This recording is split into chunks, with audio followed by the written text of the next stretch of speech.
segundo o Estadão, o Tribunal Superior Eleitoral estuda publicar uma resolução que obrigará as plataformas de redes sociais a proibir a geração de receita por páginas e canais com conteúdo político e, segundo avaliações do próprio TSE, extremista durante as eleições.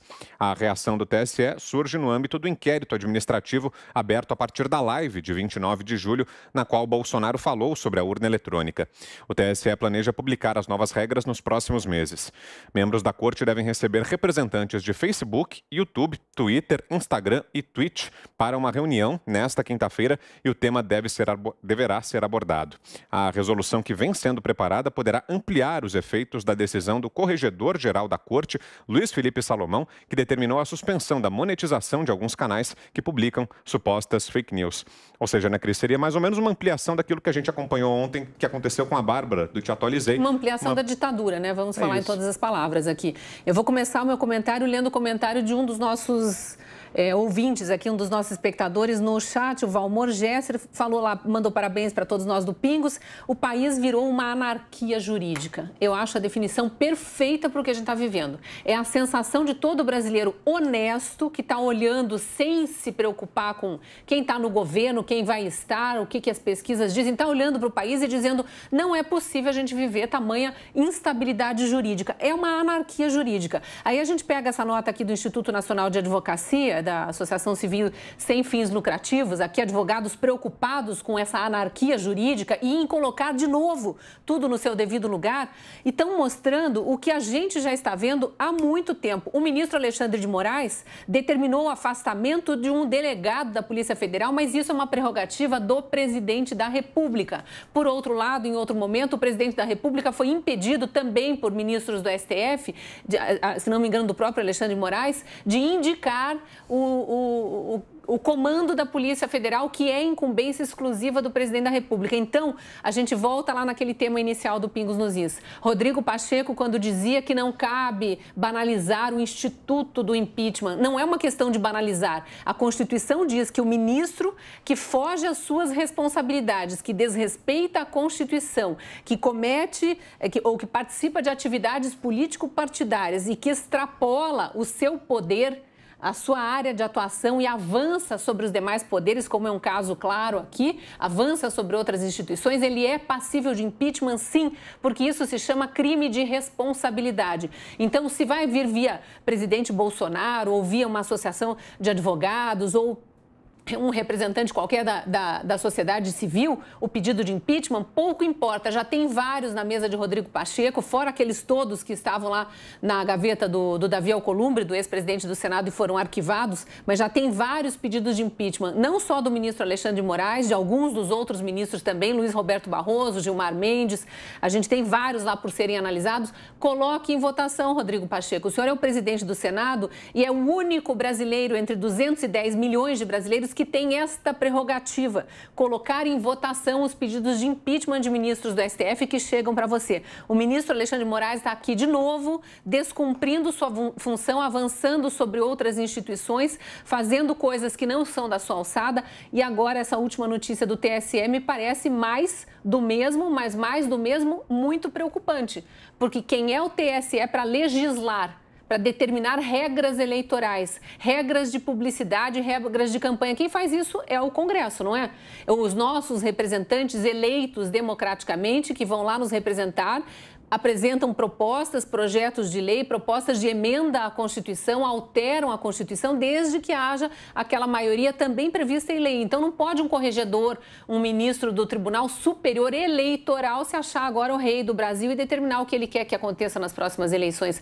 Para mim, o Valmor Gesser é que está com a razão. O país virou uma anarquia jurídica e é por isso, Ana, que eu falava lá no início, no meu comentário, que eu acho bom que coloquem panos quentes para a gente ter um pouco mais de tranquilidade. Mas não é que eu não queira ver os ministros ali na rédea. Eles têm que ser colocados na rédea curta e quem faz isso, quem segura as rédeas, é o presidente do Senado. Então, eu espero muito mais do Rodrigo Pacheco do que ele anda dizendo nas entrevistas ou nessas reuniões a portas fechadas aí com o presidente do STF. Você, Ana, o que acha dessa possibilidade de desmonetização dos canais que, segundo o TSE, estejam difundindo fake news sobre eleições, Ana? É perseguição pura e simples, né? Isso aí está muito óbvio. Ontem entrevistamos a Bárbara aqui Hoje já teve também aí o indiciamento do Alan dos Santos, do canal Terça Livre, ou seja, perseguição pura. O que nós estamos vendo, como foi, Cris, a anarquia jurídica, né, que o nosso espectador aí disse. Anarquia jurídica, é isso que nós estamos vivendo, e não apenas nós falamos aqui, né, no nosso programa, e em outras plataformas também, mas a gente vê grandes nomes aí da área do direito, da área jurídica no Brasil, como o próprio Ives Gandra Filho, Ives Gandra Martins e o filho também, né, os dois dizendo da insegurança jurídica que essas inconstitucionalidades da nossa Suprema Corte vem causando, né? Aliás, assim, é tão difícil a gente colocar na mesma frase Suprema Corte e inconstitucionalidades, mas no Brasil parece que é um casamento perfeito, né? É o que a gente vive, infelizmente, aí no Brasil, e não é de agora. A gente pode voltar a fita aí desde o próprio impeachment da Dilma Rousseff ali, né, que rasgaram o artigo 52, eu estava tentando aqui fazer uma lista, talvez amanhã eu venha com uma lista bem mais completa dessas inconstitucionalidades por parte desses iluministros, né, porque não são ministros mais, são iluminados e só eles sabem o que é melhor para a gente. Nós não podemos escolher o que achar o que é verdade, o que é mentira nas redes sociais. Nós não podemos decidir como nós queremos nos comunicar com as casas legislativas e pedir pautas importantes como o do voto impresso auditável. Eles que têm que escolher para a gente, os iluministros. E aí, eu sei que tem muito mais, mas aqui de cabeça, né? A prisão de ofício, a última agora, né? A última tropeçada aí da Suprema Corte. A prisão de ofício do Roberto Jefferson, né, violando totalmente o sistema acusatório, ou seja, é vítima, acusa e julga. O evento do deputado Daniel Silveira, todos esses inquéritos ilegais, né, que a gente está vendo aí, intervenção em outros poderes, como a Cris muito bem colocou, como a indicação aí do comando da PF, isso é uma prerrogativa do Executivo e está muito bem estabelecido na nossa Constituição. O impeachment da Dilma, né, que eu comentei, o evento da prisão da segunda instância, crime de homofobia que eles resolveram legislar, não que isso não pode ser debatido, pode e deve ser debatido, mas pelas casas legislativas eleitas, né, pelo povo, e não por uma corte que deveria ser constitucional e não é uma corte criminal, é uma corte política. E isso que o TSE disse aí, discursos extremistas. Mas quem é que vai dizer o que é extremista ou não? Então, eu deixo aqui uma pergunta para o próprio TSE, porque, pelo que eu entendi, questionar a lisura das nossas eleições, das nossas urnas, que nós queremos mais uma camada de transparência, isso é discurso extremista, parece, né, segundo o TSE. Então, mais uma vez, eu falei semana passada, começo dessa semana, eu vou ser chata, eu vou repetir 1000 vezes essa parte do relatório da Polícia Federal de 2016, a convite do próprio TSE. Não é possível auditar de forma satisfatória o processo entre a votação do eleitor e a contabilização de voto no boletim de urna. Isso aqui, TSE, é discurso extremista? Vocês vão enquadrar a Polícia Federal também? Diga, Zé. Na verdade, o Tribunal Superior Eleitoral, a Justiça Eleitoral, concentra poderes, né? E eu acho impróprio, neste momento, um tribunal concentrar poderes assim. Organiza, legisla, define, fiscaliza e faz a gestão, né, o ato executivo das eleições, e depois vai julgar o que aconteceu, né? Na verdade, Cris, a Justiça Eleitoral tem poderes para legislar. É uma justiça especial que, inclusive, é a única que aceita consultas. Nenhuma justiça aceita consultas. Você não pode consultar um juiz e dizer, olha, se eu matar alguém nessas e nessas condições, quantos anos de cadeia eu vou pegar? Isso não existe, não pode. Na Justiça Eleitoral, sim, é possível fazer consulta, dizendo, eu como candidato posso aparecer em programa de televisão? E aí a resposta da justiça se transforma em lei, numa regra, numa norma. Então, a justiça eleitoral, sempre, isso é tradicional, antes de qualquer pleito, pega toda a legislação aprovada no Congresso Nacional, que é superior à normativa da eleição, e faz as suas próprias normas, as suas próprias leis. O que eu acho impróprio nisso é só agora, depois de suspender os canais aí de política, chamar o Facebook, o Instagram para conversar. Não precisava. Era só chamar um assessor mais próximo e perguntar como é que funciona isso aí. Eles não tiveram nenhum trabalho de perguntar. Afinal, o Instagram monetiza ou não? Facebook monetiza ou não? Entendeu? Nem sabiam o que estavam fazendo. Não precisava chamar o representante, era só assessor. Como é que funciona isso aí? É aí que a gente vê o erro. E quanto ao trabalho da justiça contra ataques virtuais e tal, isso ficou muito claro nas eleições municipais. E a indicação é de que o TSE vai pegar pesado, vai fazer um cerco muito grande durante essas eleições, e isso realmente é muito problemático e perigoso, porque entra aí nessas áreas subjetivas de saber o que é extremismo, o que é ou não tendencioso, ou o que é ou não, vamos dizer, falso. Existem áreas cinzentas. Quem define áreas cinzentas? O juiz. Quem é o juiz? Tribunal Superior Eleitoral. Quer dizer que cai tudo, ele faz normas e cai nele para julgar depois. Esses poderes é que estão errados. São poderes demais e eu diria até que nem precisava desse novo poder chamado TSE. Antes do Augusto, você quer completar, Cris? Eu quero só fazer um complemento, Zé. Fui aqui reconhecer minha insignificância e acessar o site do TSE para ver exatamente qual é a função do TSE. Ele pode sim responder consultas, mas ele não pode legislar. Ó. Na página do TSE está perguntado aqui, você sabe qual é a função do Tribunal Superior Eleitoral? E aí vem a resposta, conta a história que foi criado em 1932, que é o órgão máximo da Justiça Eleitoral, e as principais competências são fixadas pela Constituição e pelo Código Eleitoral. E aí tem um parágrafo aqui dizendo quais são as funções do TSE.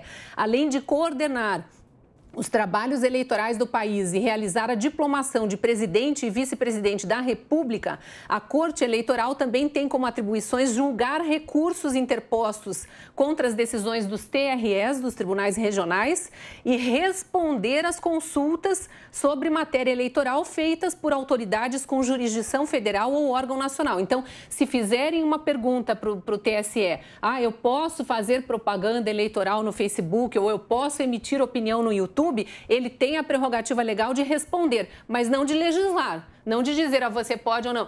Me esclareça se estiver errado, mas está aqui na página do TSE, Zé Maria.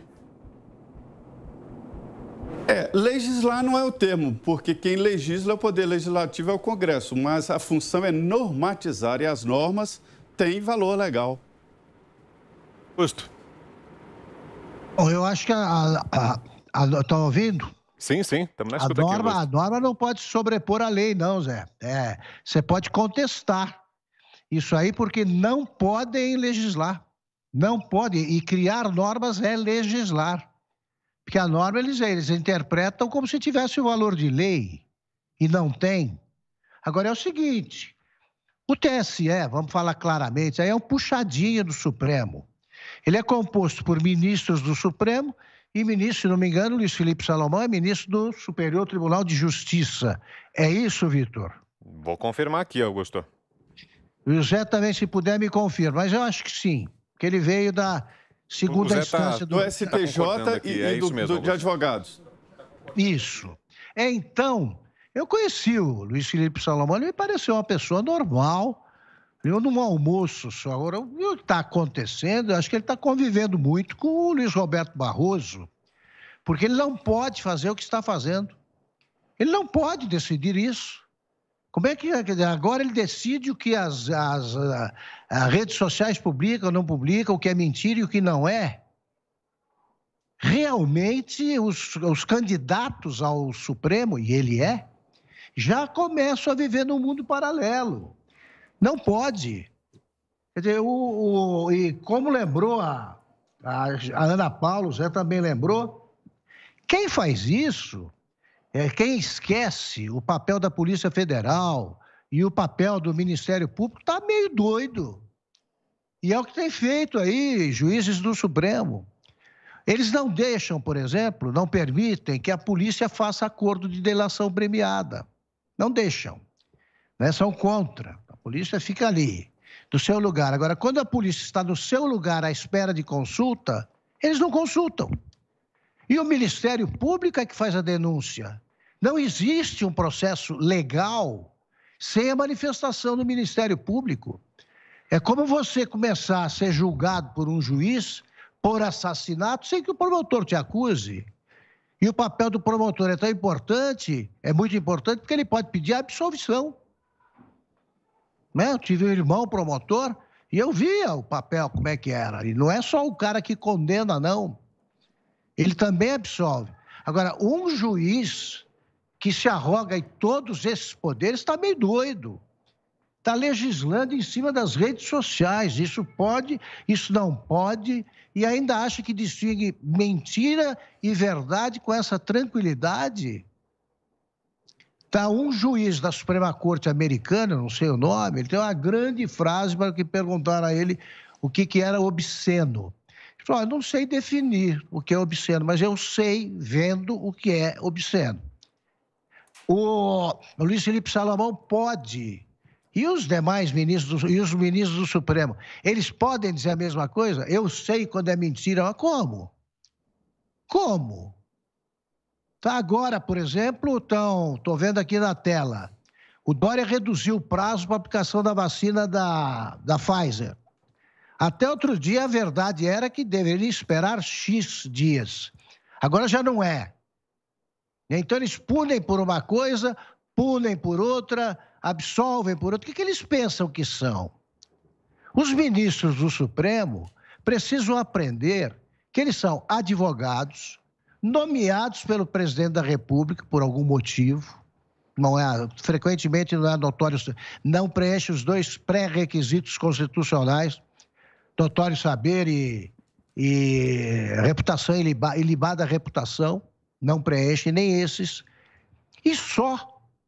Aí eles começam a aprender o que é Constituição, eles nomeiam até deputados, advogados que não são constitucionalistas, não são professores de direito constitucional.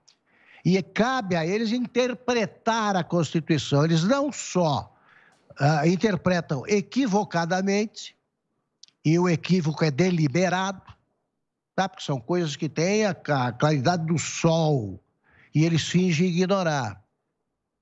E eles começam a criar interpretações e bota a criatividade nisso para soltar o Lula, por exemplo, prender o Moro, que eles querem, um dos sonhos dele é prender, juiz que prende bandido amigo. Então eles acham que o povo não percebe isso, pois percebe. Todo mundo que trata o povo como se fosse um bando de idiotas acaba aprendendo que idiotas são eles.